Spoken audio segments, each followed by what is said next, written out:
Finally চলে এসেছি graduate চাওয়ালা। কোথা থেকে এসে জানো তো, যে প্রথম যেখানে চা বিক্রি করে ভাইরাল হয়েছিলাম সেই জায়গায় গ্র্যাজুয়েট চালা। এখন বাজে ঘড়ি কাটায় 11:24। চা পুরো শেষ, মালয়েশিয়ার লেমন টি, এমনকি দুধ চা। আর এখানে যা যাদেরকে চা খাইছি চায় রিভিউ দেবো আর হ্যাপি কাস্টমার সাথে ডিসকাশন করবো। চলো আসো আসো ম্যাডাম, এখন আমার চা দুধ ইচ্ছা চা খাচ্ছে। ম্যাডাম আমার চা কেমন লাগলো? খুবই ভালো, খুব ভালো। মানে কোন চাটা এখন ট্রাই করছেন? গুজরাটি চা এটাই চাই করছি। মানে গুজরাটি লেমন টি খেয়েছিলেন? না, লেমন টি খাই। এখন লেমন টি আগে মানে আগেও খাইনি, মানে দুধ চাই। দুধ চাই। কেমন লাগলো ওভারঅল এক্সপিরিয়েন্স? খুবই সুন্দর। মানে মানে 10-এ কত দেবেন? 10-এ 10। 10-এ 10 বুঝতে পেরেছো ভাই? গ্র্যাজুয়েট চালা সকাল থেকে 3বার খাওয়া হয়ে গেছে। সকাল থেকে 3বার খাওয়া হয়ে গেছে। এই দাদা ভাই কেমন আছে? ভালো। কবার চা খেয়েছো? আমি তো 3বার খেয়েছি একই সঙ্গে। 10-এ কত দেবেন আমার? 10-এ 9.5 দেবো, কিন্তু আরেকটু ভালো হলে ভালো হয়। একদম।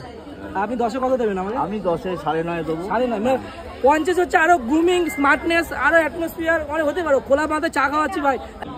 আপনি চা খেয়ে কেমন লেগেছে? ভীষণ ভালো লেগেছে। আমি লেমন টিটা ভীষণ ভালো লেগেছে। আচ্ছা। আর এখানে কে পরীক্ষা দিচ্ছে? ছেলে ছেলে পরীক্ষা দিচ্ছে, মানে আজকে 3 নম্বর পরীক্ষা। হ্যাঁ হ্যাঁ। তাহলে বুঝতে পেরেছো গ্র্যাজুয়েট চালা। আর